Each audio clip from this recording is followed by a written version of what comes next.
नमस्कार मित्रांनो, मी Devlal Avchar wealth solution चॅनलवर आपलं सर्वांचं मनपूर्वक स्वागत करतो. मागच्या एपिसोडमध्ये आपण मार्केट स्ट्रक्चरबद्दल सविस्तर बोललो होतो. आज आपण चर्चा करणार आहोत मार्केटच्या अतिशय महत्त्वपूर्ण विषयावर. तो आहे सपोर्ट आणि रेजिस्टन्स झोन कसे ओळखायचे आणि प्राइस ॲक्शन मध्ये त्याचं काय महत्त्व आहे हे आपल्याला शिकायचं आहे. आणि हे शिकल्यानंतर आपली चार्टकडे बघण्याची दृष्टिकोन बदलून जाईल. तर चला मग आपण सपोर्ट आणि रेजिस्टन्स म्हणजे काय याबद्दल थोडक्यात बोलूया. सपोर्ट झोन म्हणजे काय? सपोर्ट झोन म्हणजे जिथे प्राइस खाली येऊन थांबते आणि बायर्स ॲक्टिव्ह होतात त्याला सपोर्ट झोन असं म्हणतात. त्याचप्रमाणे रेजिस्टन्स झोन म्हणजे काय? जिथे प्राइस वर जाऊन थांबते आणि जिथं सेलर्स ॲक्टिव्ह होतात त्यालाच रेजिस्टन्स झोन सुद्धा म्हणतात. आता सपोर्टला प्राइस बाउन्स होतो आणि रेजिस्टन्सला प्राइस रिजेक्ट होतो, म्हणजेच सपोर्टवरून बाईंग आणि रेजिस्टन्सवरून सेलिंग करण्याचे हे महत्त्वाचे दोन स्तर आहेत.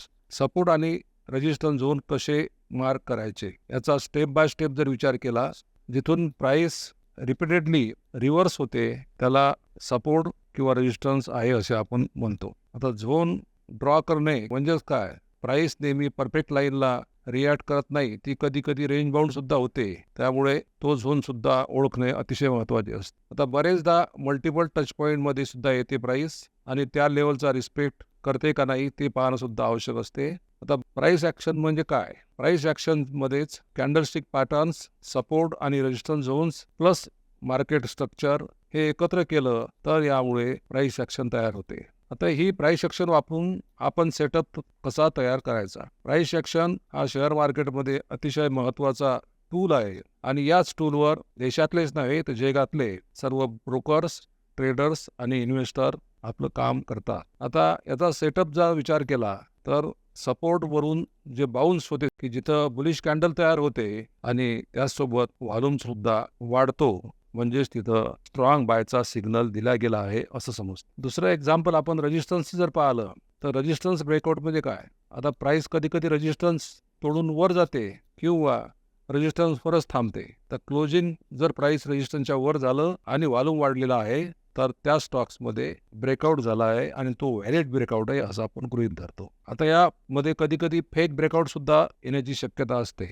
आता फेक ब्रेकआउट म्हणजे काय? प्राइस रेजिस्टन्स वर गेला पण व्हॉल्यूम कमी झाला किंवा तिथून रेजिस्टन्स कॅन्डल तयार झाली तर त्याला फेक ब्रेकआउट आहे. इथं आपण ट्रेड घेणं अवॉइड करायला पाहिजे किंवा रिव्हर्स होत असेल तर तिथून सेलिंगची ऑपॉर्च्युनिटीचा विचार केला पाहिजे. आता याच्यामध्ये सपोर्ट आणि रेजिस्टन्स ड्रॉ करताना काय लक्षात ठेवायला पाहिजे? तर सपोर्ट आणि रेजिस्टन्स ड्रॉ करताना परफेक्ट एंट्रीपेक्षा स्ट्रॉंग कन्फर्मेशन आणि स्मॉल टाइम फ्रेम पेक्षा हायर टाइम फ्रेमला जास्त महत्त्व देणं आवश्यक असते आणि त्यानुसारच आपण काम केलं पाहिजे. प्राइस ॲक्शन ट्रेडरसाठी काही गोल्डन रूल्स आहेत. पहिला आहे ब्रेकआउटला व्हॉल्यूम कन्फर्मेशन करणे, दुसरा आहे कॅन्डल्स पॅटर्नचा इग्नोर न करणे आणि तिसरा महत्त्वाचा आहे वेट फॉर कन्फर्मेशन, गेसवर काम करू नये. जोपर्यंत आपल्याला कन्फर्मेशन मिळत नाही तोपर्यंत ट्रेड घ्यायला नको. अंदाजे किंवा गेसवर काम केल्यास त्याचा विपरीत परिणाम होऊ शकतो